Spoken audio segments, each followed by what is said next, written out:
Selamat datang kembali sahabat-sahabat penggemar catur di channel Wong Catur. Seperti biasa, kami akan membawakan partai yang luar biasa dan dimainkan oleh pemain yang luar biasa pula.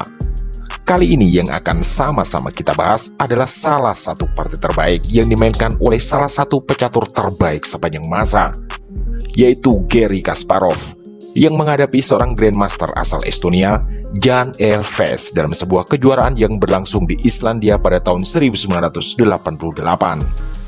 Kita semua pasti sudah tahu bahwa Garry Kasparov adalah juara dunia catur dari tahun 1985 sampai tahun 2000. Pada partai ini, kita akan melihat betapa hebatnya serangan agresif seorang Garry Kasparov yang kala itu berumur 25 tahun. Mari langsung saja kita bahas ala Wong Catur. Kali ini Jan Elves memegang bidak putih dan Garry Kasparov memegang bidak hitam. Jan Elves membuka permainan dengan pion C4 yang dibalas oleh Garry Kasparov dengan kuda F6. Putih kuda C3 dan dibalas dengan pion E5. Elves kuda ke F3 dan dibalas Garry Kasparov dengan kuda ke C6. Putih pion E3 membuka jalan bagi gajah terangnya dan direspon oleh Kasparov dengan gajah ke B4.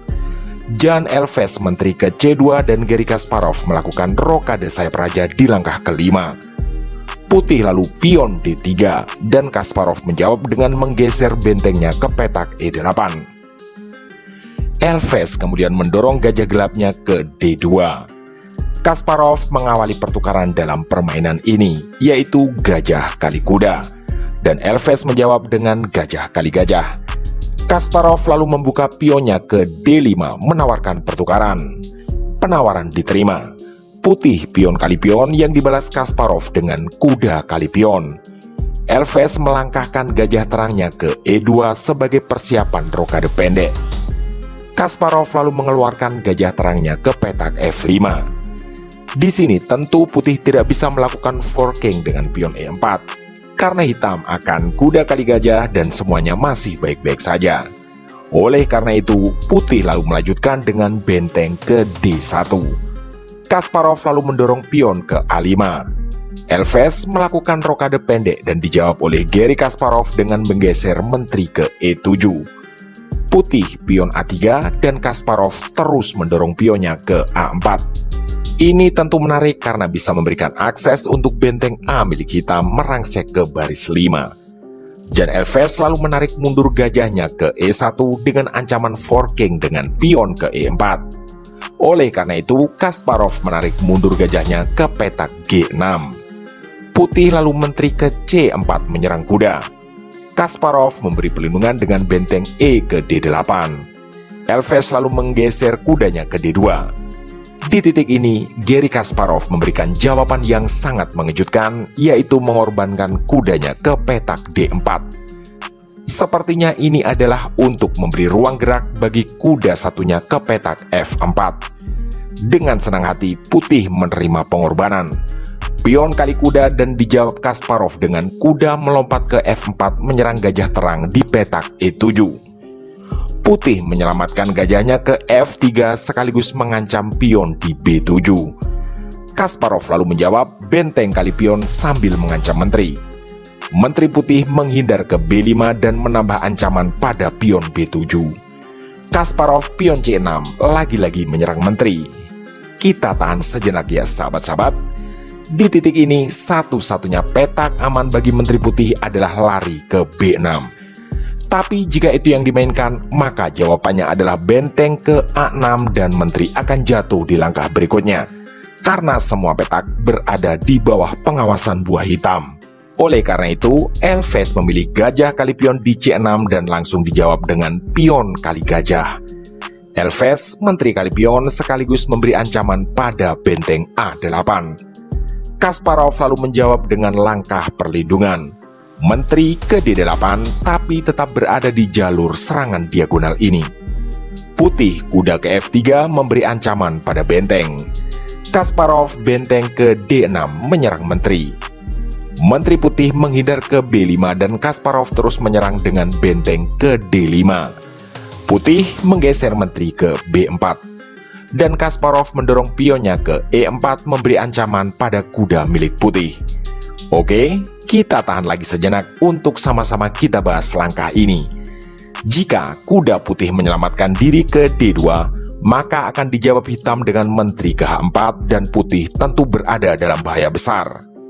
Misal, putih menjawab dengan menteri ke B7 sambil mengancam benteng, maka Kasparov akan melakukan skakmat dalam 3 langkah, yaitu diawali dengan kuda ke E2 skak. Raja putih hanya punya satu pilihan, yaitu ke petak H1. Hitam lalu mengorbankan menterinya dengan memukul pion di H2 skak. Raja putih terpaksa memukul menteri, dan rangkaian langkah indah ini akan ditutup dengan benteng ke H5 skakmat. Atau, bagaimana jika pada posisi ini putih mencoba bertahan dengan pion ke G3? Hasilnya pun sama, karena hitam mendorong menterinya ke H3 dengan ancaman skakmat di G2. Terpaksa putih memukul kuda, tapi itu sama sekali tak menolong karena hitam akan menjawab dengan benteng ke H5 dan sangat jelas akan terjadi skakmat di langkah berikutnya. Oke, kita kembali ke permainan aslinya. Setelah langkah ini, putih menggeser menterinya ke C4. Jika pion hitam memukul kuda, maka akan terjadi pertukaran kuda. Tapi Garry Kasparov mengambil langkah yang lain. Dia melakukan skak dengan kuda ke E2. Dan di titik ini, Jan Elves menyerah. Kenapa putih menyerah? Oke, mari kita bahas pelan-pelan. Jika permainan dilanjutkan, maka Raja Putih terpaksa ke H1. Lalu hitam pion kali kuda. Jika dibalas pion kali pion, maka putih gajah ke H5 dengan ancaman skakmat di petak F3. Misal putih mencoba mempertahankan diri dengan menteri ke E4 sambil menyerang kuda sekaligus melindungi petak F3 dari gajah, maka hitam kuda ke D4 dengan ancaman skak menggarpu menteri di langkah berikutnya. Jika misal putih menteri ke E3, maka hitam gajah kali pion skak. Menteri putih terpaksa memukul gajah. Dan pastinya di lanjutan permainan, putih akan kalah segalanya, baik dari kualitas perwira maupun posisi. Betapa luar biasa rangkaian langkah dari Garry Kasparov muda kali ini yang diwarnai dengan pengorbanan kuda secara cerdik di langkah ke-16. Demikianlah video catur kali ini. Semoga menjadi referensi dan inspirasi untuk kita semua. Jangan lupa untuk like, komen, share, dan subscribe bagi sahabat-sahabat yang belum subscribe. Terima kasih telah menyimak. Mohon maaf atas kesalahan kata dan sampai jumpa di video catur berikutnya.